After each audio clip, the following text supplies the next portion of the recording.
Have you ever found yourself in a new place, like a new school or a new job, and you just feel like you want to disappear? You see people laughing and talking, and you wish you could join them, but a voice inside you holds you back. It tells you to stay quiet.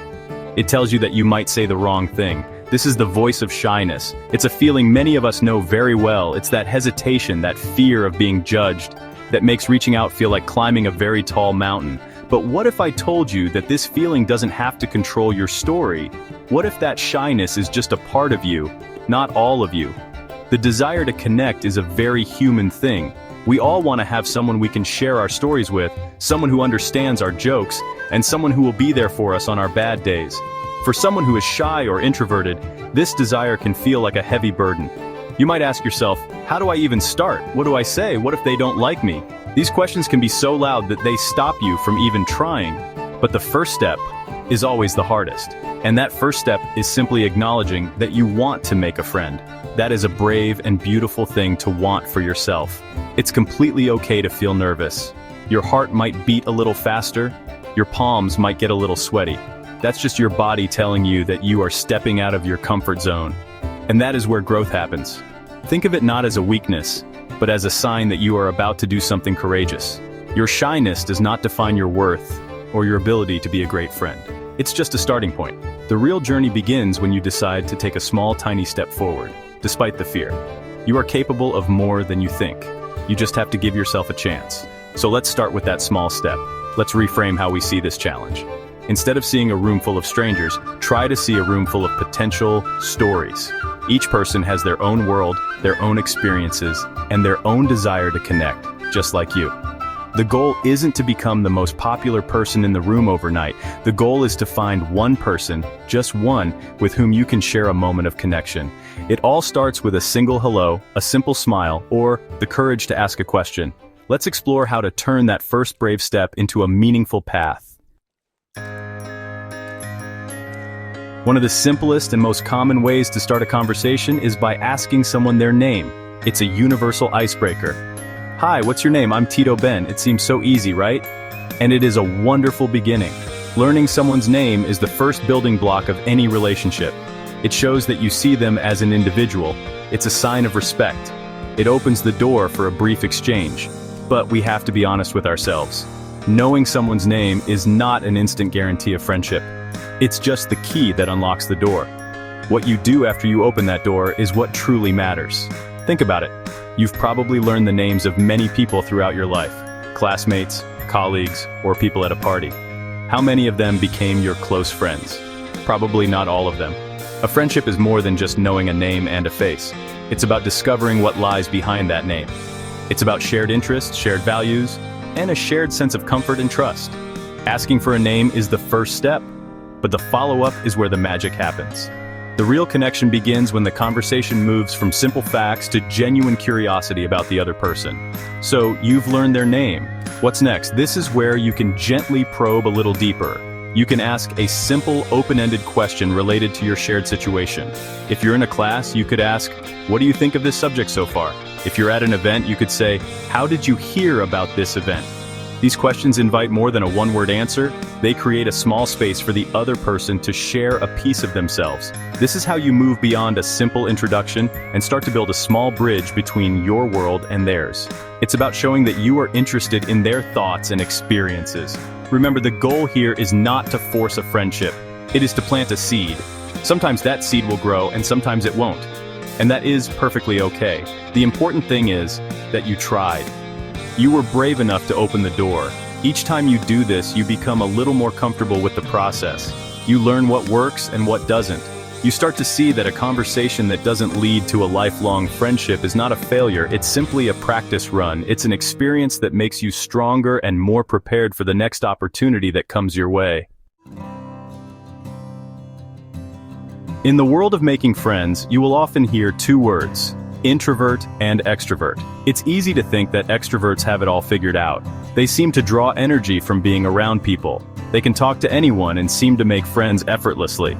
An extrovert might walk into a party and leave with 5 new friends. On the other hand, introverts, like many shy people, often feel drained by too much social interaction. They recharge their energy by spending time alone. It might seem like extroverts have an advantage, but that is not the whole story. Both types have their own unique strengths when it comes to building connections. An extrovert's strength is their ability to cast a wide net. They meet a lot of people, and through that, they increase their chances of finding someone they click with. They are often great at starting conversations and keeping the energy high. But an introvert's superpower is depth. While an extrovert might have many acquaintances, an introvert often excels at forming deep, meaningful, and loyal friendships. Because introverts conserve their social energy, they tend to invest it more wisely in a smaller number of people. They are often incredible listeners and observers, which makes others feel truly seen and understood. So, if you are an introvert, don't try to be an extrovert. Embrace your nature. Your strength is not in being the life of the party. Your strength is in your ability to create a quiet, safe space for a genuine connection to grow.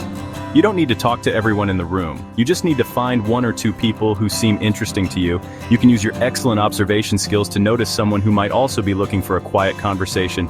Your calm energy can be very inviting to someone who is tired of loud, superficial chats. Your superpower is your authenticity and your capacity for depth. No matter if you are an introvert or an extrovert, you have the full capacity to make wonderful friends. The key is to understand how you operate and to use your natural strengths to your advantage. Don't compare your social style to others. Your journey is your own. An extrovert might thrive in a large group setting, while you might thrive over a cup of coffee with one other person. Both paths can lead to beautiful friendships. Celebrate your unique way of connecting with the world. It is not a limitation, it is your personal style, and it is more than enough. Making a friend is not just about what you say, it is, perhaps even more importantly, about how you listen. When you are trying to connect with someone, one of the greatest gifts you can give them is your full attention. This means being sensitive to their feelings and their body language. Are they making eye contact with you? Are they leaning in, or are they leaning away? Are their arms crossed, or are they open and relaxed? These nonverbal cues can tell you a lot about how the other person is feeling. Being sensitive to these signs shows that you respect their comfort level and are not just there to talk at them. True listening is an active process. It's not just waiting for your turn to speak. It's about trying to genuinely understand what the other person is sharing with you. When they tell you something, ask a follow-up question that shows you are paying attention. For example, if they mention they have a dog, you could ask, "Oh, that's lovely. What kind of dog is it?" This simple act validates their experience and encourages them to share more. It makes them feel heard and valued. This is how trust starts to build. It's a quiet, respectful dance of sharing and listening, where both people feel comfortable and appreciated. Respect is the foundation of any healthy relationship, including friendship. This means respecting their opinions, even if they are different from yours. It means respecting their boundaries. If you invite them to do something and they say no, respect their decision without making them feel guilty. It also means respecting their time and energy. A conversation shouldn't feel like an interrogation. It should be a balanced exchange. Pay attention to the flow. If you feel like you are doing all the talking, pause and ask them a question about themselves. This shows that you see the friendship as a two-way street. Being sensitive also means knowing when to end a conversation. Not every chat needs to last for an hour. If you notice the other person starting to look at their phone, or if their answers become shorter, it might be a sign that they need to go. You can end the conversation gracefully by saying something like, "Well, it was really great talking to you. I hope to see you around." This leaves the door open for future interactions without creating any pressure. Mastering the art of listening and showing respect will make you a person that others genuinely enjoy being around, paving the way for true friendships to blossom. One of the most important lessons in making friends is that you must be true to yourself. It can be tempting to pretend to be someone you're not just to get someone to like you. You might pretend to love a certain type of music or agree with an opinion you don't actually hold, but this strategy will only lead to exhaustion and a friendship that isn't real. A true connection can only be built on a foundation of authenticity. The right friends will like you for who you are, including your quirks, your passions, and even your shyness. Don't hide the things that make you unique. Those are the very things that a true friend will come to love. Building a meaningful friendship is a process. It's not an instant event. It takes time, effort, and patience. It's like planting a garden. You can't just throw some seeds on the ground and expect a beautiful garden the next day. You have to prepare the soil, plant the seeds, water them regularly, and give them time to grow.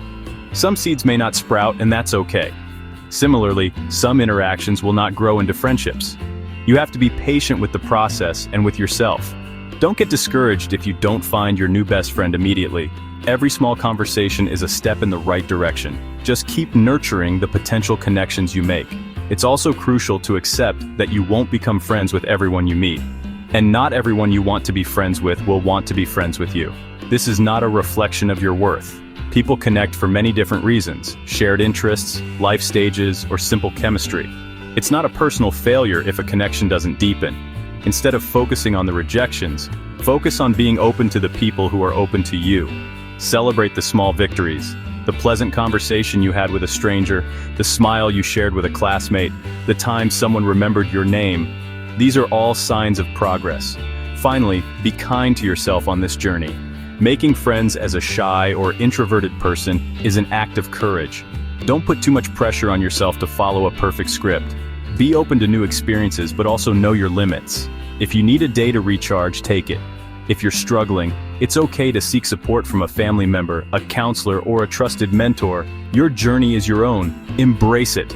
Don't be afraid to be you, because you are worthy of connection, you are worthy of friendship, and you have so much to offer to the world. Your story is just beginning.